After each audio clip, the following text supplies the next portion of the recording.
Thank you very much. Thank you to the organizer. Thank you, Emily. Thank you to the organizers for inviting me. Very happy to be here. Let me just try to share my screen and share my presentation. So I hope you can see this. I've tried to make it. I confirm we can see it. Thank you. Okay, great, great. So thank you very much. And as you mentioned, my title is Solar Geoengineering, and I want to explain the rationale for why we, a group of academics, call for an international non-use agreement on solar geoengineering. And I will emphasize more the political and the governance challenges posed by any future potential deployment of solar geoengineering. And I will, of course, build on the excellent presentations that have already been made earlier today, where many of the risks and dangers of solar geoengineering have been very eloquently highlighted. So what I will do is I'll build on that to explain, well, a little bit more what the governance challenge would look like, especially if you're talking about deployment of solar geoengineering, and also highlight a little bit the specific policy proposal that we have put out, which says that this is a critical moment in this debate, and therefore we need an international non-use agreement on solar geoengineering. So that's what I'd like to do in the time that I have. As we've heard, we're talking, of course, about solar geoengineering, which is a set of speculative proposals, highly risky, and at the moment, speculative proposals to block some incoming sunlight back out into space, reflect some incoming sunlight back out into space. As Lily Feur highlighted in her presentation, how we talk about these technologies, how we frame them is also very important. Do we talk about solar radiation management? Do we talk even about novel climate protection technologies, all of which referring to these same highly risky speculative proposals? So the language is also highly political, very important. And most widely discussed of these solar geoengineering proposals has also been discussed is a stratospheric aerosol injection. That's also what I'm referring to in my presentation, because that is the planetary scale intervention that is imagined. So that's the focus of my talk as well. I want to just also emphasize the broader political context within which we speak about solar geoengineering and its risks and its potential benefits. And that call for solar geoengineering by what is still a relatively small group of advocates concentrated in a few places, that call has to be seen in the broader unequal historical context where there are winners and losers in the political economy of the climate crisis. What are the drivers of the climate crisis? And also, as was highlighted earlier, the continuing struggle for climate justice. So we will not be able to, we cannot contemplate solar geoengineering and its governance as some sort of benign solution that's going to sit outside of this highly unequal political context, which has been unable to address the drivers of climate change. So that same unequal political context is called upon to also govern solar geoengineering, should it ever be deployed. And we should keep that in mind when we think about why that would necessarily be a more just deployment than the inherent injustices of our sort of inability to address climate change. So we need to ask the question, whose interest is putting solar geoengineering on the table, and who's actually calling for solar geoengineering as a future climate policy option? That has to be part of the discussion. So with that, I want to say that, as I said, it's a relatively small group. So this is not mainstream science, which is saying the situation is out of control, climate crisis is very, very severe, will get more severe. All of us are agreed on that. The fact that the climate crisis is getting ever more serious is something that's a starting point for all of us. The question and the disagreement is, what is the role for solar geoengineering? Will it make the climate crisis and its impacts worse, or will it help us address some of those impacts temporarily? That's where the disagreement is. And I should remember that I have to talk a little bit slowly for the interpretation. So I hope I'm not speaking too fast. Please give me an indication if I am. But I think the core question here is that some of us fundamentally disagree that keeping solar... It's fine. Thank you very much. It's perfect. Okay. So some of us fundamentally disagree that keeping this option on the table will help us address those very dangerous impacts of climate change. But those who are suggesting that it will are contributing, even though it's a small group, it's contributing to what we call a creeping normalization of this idea that we need to talk about solar geoengineering. And this is coming from, as I said, well, it's a few groups. It's largely from the United States. There's the US National Academy of Sciences, which put out a report saying we need to have a research program on solar geoengineering. And there's the Scopex experiment was mentioned already by Lily Fu and others, so where this is from Harvard University, a research program wanting to do a small outdoor experiment. And also elite journals like Nature saying, give research into solar geoengineering a chance. So there is a small group, but this small group is also supported by tech billionaires, investors, Elon Musk, Bill Gates is financing some of this research. So I think it's important to understand where the push and the call is coming from, and the fact that this is not necessarily a mainstream view. The mainstream view, I would argue, is the one that a group of academics, climate governance scholars, climate scientists, have put together a call saying this is a dangerous and risky option and we need to have a non-use agreement. Now, I would say with 450 signatories to this call, that is the mainstream view in research and in science. And I would like to explain why we take that position, that we need a non-use agreement. So just very quickly to say, those who argue that we might need it, and this has come out already before in earlier presentations, they say we may need it as a temporary measure. That Clive Hamilton, I think, was very, very eloquently laid out a horror scenario where we could have in 2040, you know, it could be an emergency, many, many deaths, millions of deaths from heat waves. What do we do in that kind of, there's an enormous moral dilemma. We might be pushed to do something like this. But the argument being made is we need this as a temporary measure to buy time until we can do what we need to do, which is deep decarbonization and a phase out of fossil fuels, a just phase out of fossil fuels. But the question we need to ask, which Clive also posed, is what will we actually buy time for? This idea that we will temporarily buy time through this very risky option, will we really buy time for a just transition away from fossil fuels? Something we haven't managed to achieve for the last 3 decades. Why do we think we'll buy time for that now? The other argument that advocates make is that we should research solar geoengineering because there are fundamental uncertainties. This was also something that came up in earlier presentations. There's a lot we don't understand about the uncertain impacts, etc. So advocates suggest, let's do the research. Our question and our criticism of this position is, what will more research actually tell us? And that's something I want to discuss. So both of these points that are made by advocates, that we will buy time, we will buy temporarily, can be very much interrogated. What is temporary and who decides? And we're talking decades, actually. And so that's something we need to question.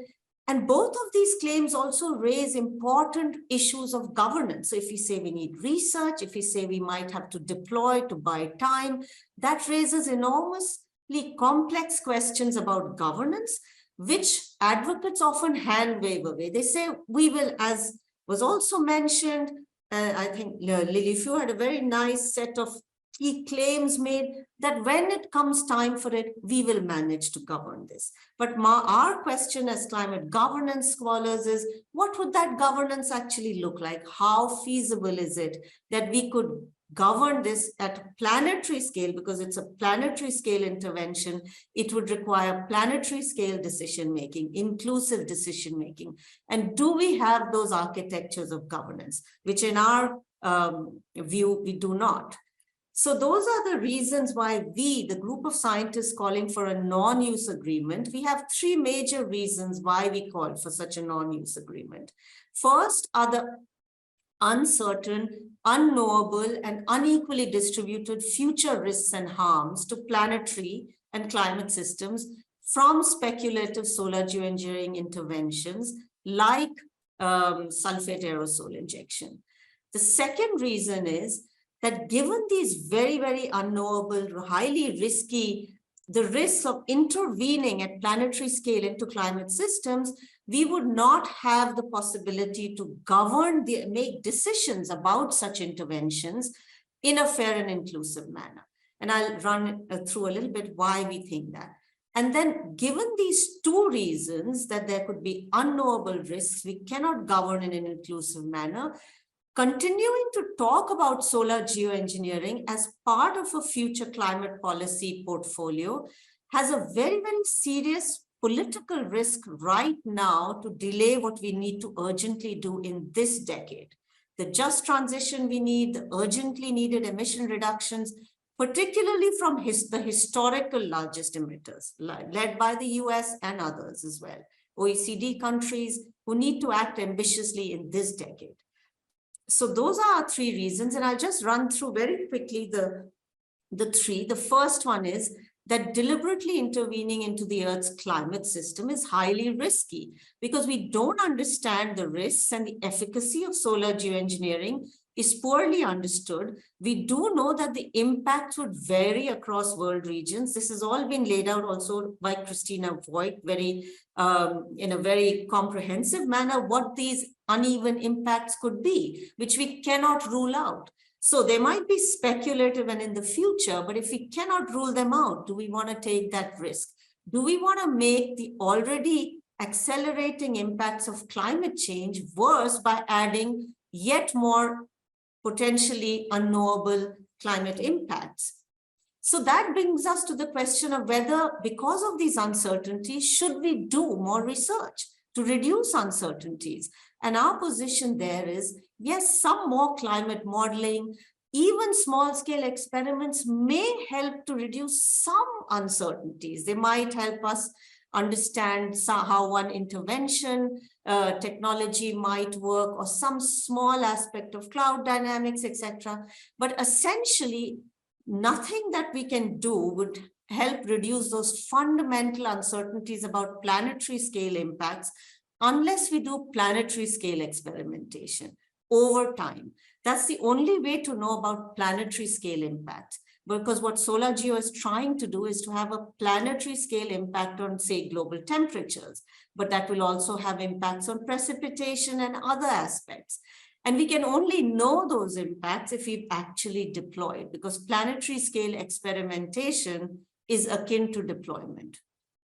So if we don't want to actually experiment at planetary scale and have those impacts, which at that point could be irreversible and we can do nothing about, but we only understand after they've taken place, that then raises a moral and political dilemma for us. For those who say, let's just do the research, and advocates will always get up and say, we are not saying we should deploy this tomorrow, we are saying, let's just do the research. But there's a huge political risk of saying, let's just do the research, because it keeps this option on the table when we know that no amount of small scale or modeling research will help us take this issue or tell us enough for us to be able to say, yes, we understand the risks, we'll take this off the table, or no, we think we can do this. We cannot come to that point through research alone. So given that, I come to the problem, the second problem, and as a governance person, this is also of enormous concern for us, the climate governance folks within our initiative. We also have climate scientists who have talked a great deal and about the first problem that I talked about. But as for the second problem, the implausibility of fair global governance, here our claim is that we cannot decide about planetary scale interventions in a fair and inclusive manner in the current international political system, which consists of sovereign nation states. We have the United Nations. We have certain decision-making procedures that the UN follows. And the question that arises is, will a powerful country that is able to deploy, or an actor that's able to deploy solar geoengineering at scale over time, would they be willing to put a planetary scale intervention technology under the control of, say, the United Nations? What would we need for governing solar geoengineering at planetary scale? So we would need, let's think about what exactly that governance challenge would be. We would require complex decisions, global decisions, fair and inclusive decision-making arenas, where if you're talking about planetary scale impact, we need all states at least to have a say. So we would require decisions, and this was also something that Clive mentioned. We would need to decide where to deploy, how much to deploy, what degree of cooling we want, how long we should deploy, and if there are some harms and damages, how would we address liability and compensation? So all of this is a very complex undertaking. We've seen, for example, how liability and compensation for climate change, how that discussion has gone within the UNFCCC for the last 3 decades. Just now in Egypt, we finally got a loss and damage fund. There's a huge fight now about funds to be put into that funding mechanism. So we understand the global politics of climate change, the ineffective global politics of addressing this in a just manner. And this would be exacerbated by this very complex new challenge. We would have to, especially given that the type and the degree of deployment would impact different countries differently. The risk would be unevenly spread. So what kind of governance forum would allow us to decide, okay, we are okay with this type of risk here and that type of impact there? What we would need is to have effective political control over these kinds of decisions, over deployment decisions, over the technologies by all countries. But the question then arises is this effective political control feasible? Is it likely? Would we have such a thing where also vulnerable countries, developing countries would have a say?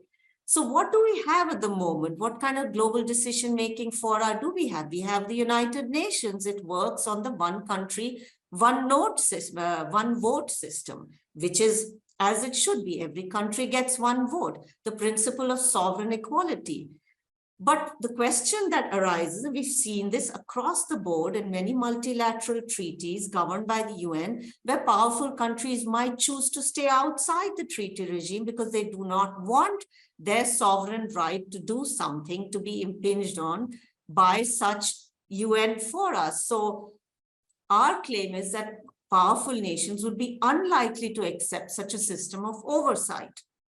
But do we have universally accepted alternatives to the one vote, one country decision-making systems? And we don't.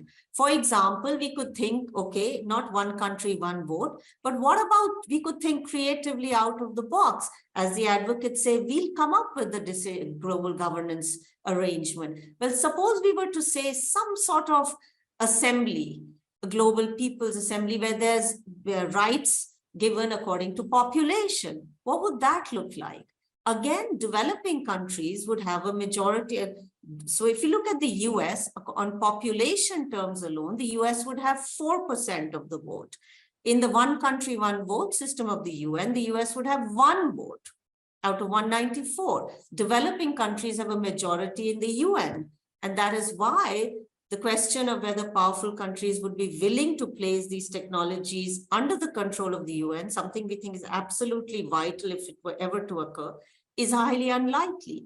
So if we think about just taking the US as an example, because that's where the call for solar geoengineering is coming from most strongly, it's also historically the largest emitter. So what would the US would get 1 out of 194 votes, the UN system of governance, it would get 4.2% of the vote if you think about population. So would this be acceptable? So in the absence of solar geoengineering deployment being governed in a fair and inclusive manner by the UN architectures that we currently have, what would be the alternative? We could think, for example, maybe powerful countries would rather prefer the UN Security Council, where 5 countries have a veto. But would this be acceptable to the rest of the world?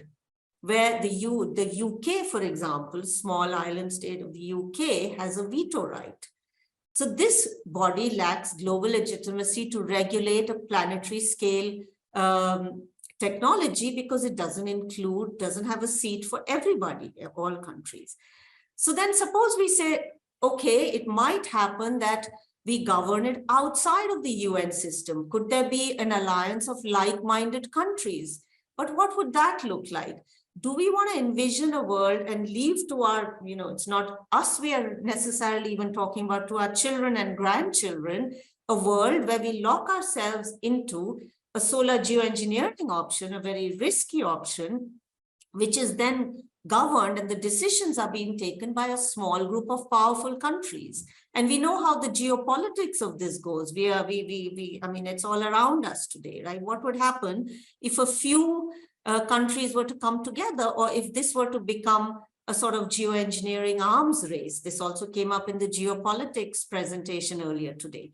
So this is a highly, highly risky geopolitical problem, which we would be very, very well placed to not bring ourselves into a position where we have to address these sorts of issues. The role of private actors has been mentioned often. And even if, yes, a rogue experiment could be undertaken by private actors, but if we are talking about large-scale, multi-decadal solar geoengineering interventions, for example, even temporary SEI, sulfate aerosol, is thought about for at least a few decades, and it would require hundreds of aircraft flying 24/7 year-round for decades. Now, we think that maybe private actors, even if they have the financial means, are probably not likely to be able to do this, but they will anyway have, because it would require some sort of oversight. But private actors will have a crucial role in investing in deployment technologies that would give them outsized influence as well. So in whose hands do we actually want to put the fate of the world's people? So let me come to my third problem then. So I hope to have made a convincing case that deployment of solar geoengineering, given our current governance architectures, cannot be done in an inclusive manner where developing countries with small island developing states, where the most vulnerable, would actually have a say, because those able to deploy would not be willing to put their technologies under the control of these bodies. And if that is the case, then we also have the third big risk, that even entertaining the speculative hope about future availability of solar geoengineering, it threatens commitments to mitigation today. And it provides for an argument to delay and obstruct the decarbonization policies we urgently need. We know what we have to do. It is very, very difficult, and that's why it hasn't happened at the rate we need it. And therefore, we don't want to have a magic bullet, and even the idea of a plan B is very risky. And as Lily Feo was also talking about, assuming overshoot of 1.5, as advocates of solar geoengineering do today, they assume we will overshoot and therefore we need to keep this option. That is very, very risky. The IPCC, as a mainstream consensus science, has shown that we do not have to assume overshoot. We can still, there's still something to be done. So I come to my conclusion that we don't think solar geoengineering is a solution. It could have these planetary scale impacts. Its deployment cannot be governed in a just manner. And we would also derail much needed mitigation action today. And the final point to also make is oftentimes those who advocate for solar geoengineering, climate scientists and others, they might be very well intentioned, but scientists will not decide how their inventions will be used. That will not be a decision taken by science. And that is something we need. So even if a scientist declares that mitigation needs to come first, that scientist will not be the one deciding whether mitigation comes first. and whether solar geoengineering will displace mitigation or not. That will be a political decision. And if we put on the table this option, then mitigation will be delayed politically because it has been all of this time. So a group of scientists very concerned about this issue have now put out this urgent call for restrictive global governance. And what we say, we are scientists, so what we say is we call on governments, we call on the United Nations and other actors, civil society groups, etc., to act now to stop this normalization and to restrict development of solar geoengineering technologies. We disagree that research and development of these technologies should be given a chance. And we've laid out this argument in an article which says we've laid out the case for a non-use agreement, these 3 risks that I was talking about. And related to that, we have now an open letter where we distill what the policy proposal is that we call for. And this is our website. I'm happy to also share more information later. And there's a take action button here. What we want is that there is a lot of critique of these technologies, but we provide a sort of umbrella forum to bring this critique together. So those who, other academics who are concerned can sign this open call. NGOs and civil society groups can endorse this initiative. And we also have a petition.org for citizens, concerned citizens, to sign on. So this is what we actually call for. We say as part of a non-use agreement, there should be at least 5 things that need to happen. There should be no public funding of development of technologies for solar geoengineering. We think there are pressing other urgent things we need to do to address climate change where public funding needs to go. There should be no patents on planetary scale intervention technologies. They should never be privately owned. There should be no support in international institutions for deployment, including IPCC scenarios which would bake in solar geoengineering as they have CDR. I'm not talking about CDR, carbon removal, right now, but our point is that we shouldn't have scenarios where solar geoengineering has been baked in. It is not the case right now, and that's how it should stay. And those are, we also say no deployment and no outdoor experimentation. I'm happy to elaborate on any of these. As I said, this is actually now 450 scientists from more than 50 countries, North and South, have signed on to this open letter. And we're getting ever more support for this because that's the mainstream. The concern is the mainstream. And I'll just end with some of these quotes from some of our supporters. This is Amitav Ghosh, who's not just he's not a scientist, he does have a PhD. He writes about these in a very eloquent way. And he asks fundamental questions: who will gain, who will lose? The price has always been paid by the poor and marginalized. That is the price of climate change. And we have no reason to believe that if we were ever to engage in solar geoengineering, that would go differently for the poor and the marginalized. There's also one of our other supporters from the United States, Professor Stacy Vanderveer, saying if you want the powerful to control the global atmosphere above us all, that's okay. If you don't want that, let's have a global non-use agreement. And there are lots of other quotes. Melissa Leach from IDS. We have many, many institute heads from the global south, from the global north, who support this initiative, saying that solar radiation management has no place in a climate policy portfolio and is incompatible with justice. And this is my quote. I will just end with this: that a speculative, highly risky techno promise like solar geoengineering, it's politically and ecologically a dangerous distraction from what we actually need to do to address climate change, which is to reduce entrenched inequalities and align our politics to help realize a just transition globally. So thank you very much for that.